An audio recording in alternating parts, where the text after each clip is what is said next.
সেনাবাহিনী, নৌবাহিনী, বিমান বাহিনী প্রধানগণ, সশস্ত্র বাহিনীর সদস্যবৃন্দ, মেম্বার্স অফ ডিপ্লোম্যাটিক কমিউনিটি, পদকপ্রাপ্ত কৃতিজন এবং সম্মানিত সকল উপস্থিতি সুধীবৃন্দ, আসসালামু আলাইকুম। আজকের এই মহতী অনুষ্ঠানে এমন কিছু কৃতিমান ব্যক্তিত্ব উপস্থিত হয়েছেন যারা শিক্ষা, সংস্কৃতি, শিল্পকলার বিভিন্ন শাখায় অবদান রেখে নিজ গুণে সমাদৃত হয়েছেন। আমি অনুষ্ঠানের শুরুতেই এই কৃতিমানদের জানাই আন্তরিক অভিনন্দন। রাজনীতিবিদগণ রাষ্ট্র পরিচালনার দায়িত্বে থাকলেও একজন রাজনৈতিক কর্মী হিসাবে আমি বিশ্বাস করি জ্ঞানী গুণীজন দিক নির্দেশনার ভূমিকা পালন করে থাকেন। একটি রাষ্ট্র এবং সমাজে কৃতি মানুষদের সংখ্যা যত বেশি বাড়তে থাকবে, সমৃদ্ধি এবং নৈতিকতার মানদণ্ডে সেই সমাজ তত বেশি আলোকিত হতে থাকবে। সুতরাং রাষ্ট্র তার নিজের প্রয়োজনে জ্ঞানীগুণী মানুষদের সম্মানিত করে।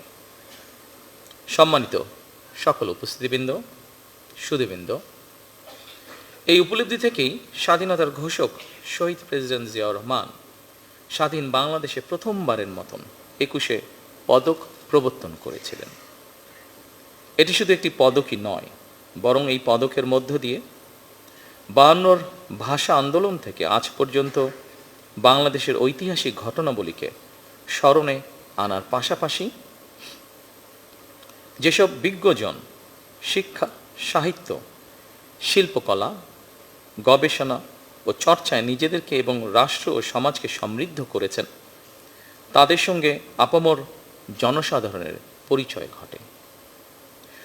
শুরুতেই 3টি বিষয় পুরস্কার প্রদানের মাধ্যমে 1976 সালে রাষ্ট্রীয় সম্মাননা পুরস্কার 21 পদকের যাত্রা শুরু হলেও বর্তমানে ভাষা আন্দোলন, মুক্তিযুদ্ধ, শিক্ষা, গবেষণা, শিল্পকলা, বিজ্ঞান ও প্রযুক্তি সহ সম্ভবত কমপক্ষে 12টি ক্ষেত্রে বিশেষ অবদানের জন্য এই সম্মাননা দেওয়া হচ্ছে।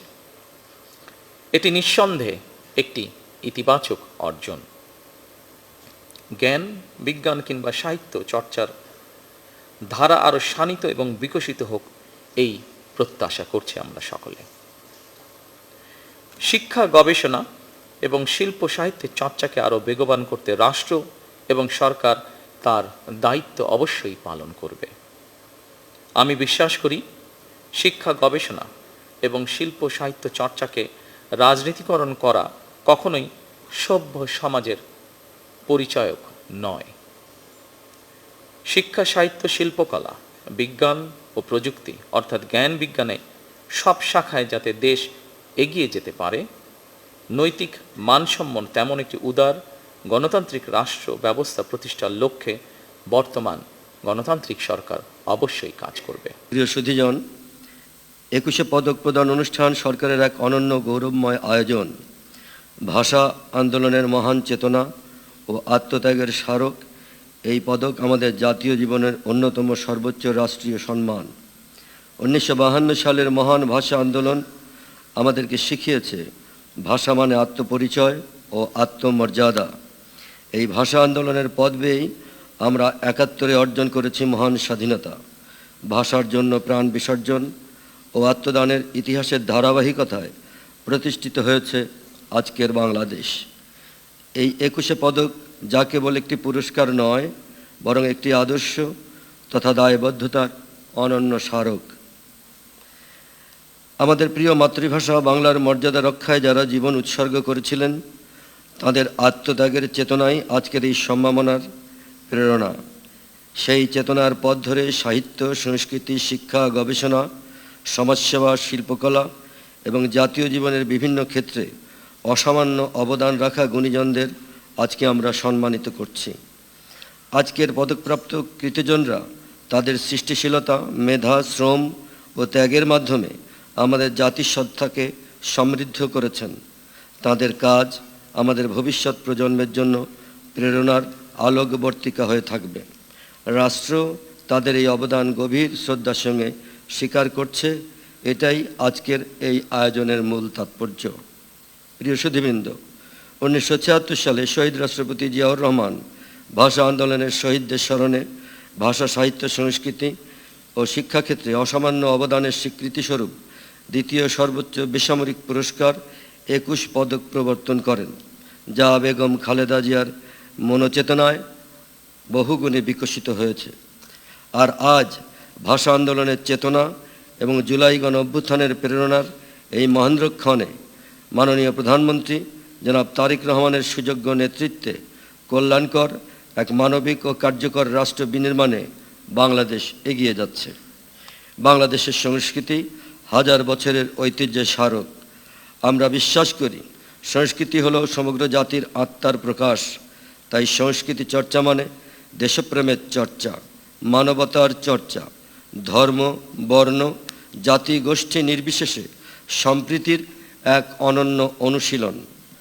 21 পদকপ্রাপ্ত সকল গুণীজনকে আমি আমার বক্তব্যের শেষে শুভেচ্ছা এবং ধন্যবাদ জানাচ্ছি, অভিনন্দন জানাচ্ছি। তাদের সুস্বাস্থ্য দীর্ঘায়ু কামনা করি। সকলেই ভালো থাকবেন। ধন্যবাদ। বিশেষ অতিথি মাননীয় সংস্কৃতি প্রতিমন্ত্রীকে তার বক্তব্য। এবং 2006 ও 2008 সালে মিডিয়া বেস্ট অ্যাওয়ার্ড সহ অসংখ্য বৃত্তি এবং পুরস্কার পেয়েছেন। সমসাময়িক বাংলাদেশি ভাস্কর্য শিল্পে গৌরবোজ্জ্বল অবদানের স্বীকৃতি স্বরূপ তেজস হালদার জজকে 2026 সালের 21 পদকে ভূষিত করা হলো। ভাস্কর্য ক্ষেত্রে পদকপ্রাপ্ত তেজস হালদার জজকে মাননীয় প্রধানমন্ত্রীর নিকট হতে পদক গ্রহণ করার জন্য অনুরোধ জানাচ্ছি।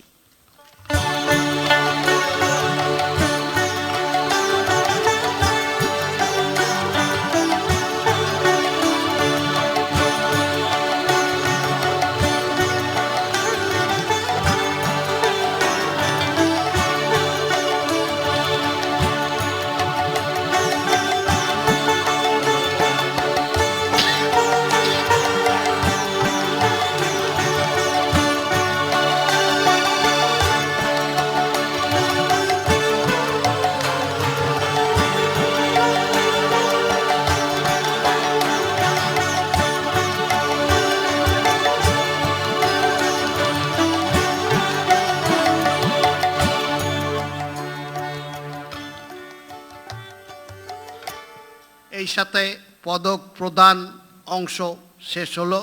মাননীয় প্রধানমন্ত্রীকে ধন্যবাদ ও কৃতজ্ঞতা। সকলকে অশেষ ধন্যবাদ।